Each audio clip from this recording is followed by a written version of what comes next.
बहुत समय पहले की बात है कि एक जंगल में मेंढकों का एक समूह रहता था। एक दिन सभी मेंढकों ने यह तय किया कि आज हम पूरे जंगल की यात्रा करते हैं। सभी मेंढक यात्रा करने के लिए तैयार हो गए। इसके बाद यात्रा करते हुए समूह में से दो मेंढक गहरे गड्ढे में गिर जाते हैं।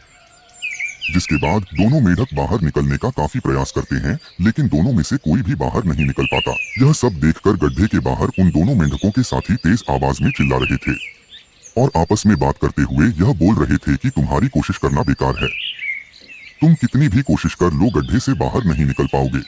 गड्ढे में मौजूद दोनों मेंढकों में एक मेंढक गड्ढे के बाहर सभी मेंढकों की यह बातें सुन रहा था। यह बातें सुनकर गड्ढे में मौजूद मेंढक बहुत निराश हुआ और गड्ढे से बाहर निकलने का प्रयास छोड़ दिया और निराश होकर अपने प्राण त्याग दिए।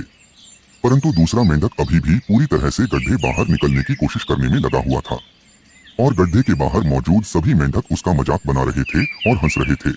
बार बार प्रयास करने के बाद दूसरे मेंढक ने एक लंबी छलांग लगाई और गड्ढे से बाहर निकल गया।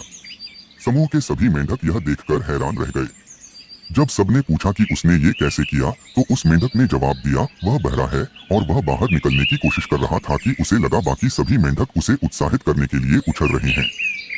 कहानी की सीख। उपरोक्त मेंढक की कहानी हमें सिखाती है, हमें जीवन में किसी की भी नकारात्मक बात नहीं सुननी चाहिए।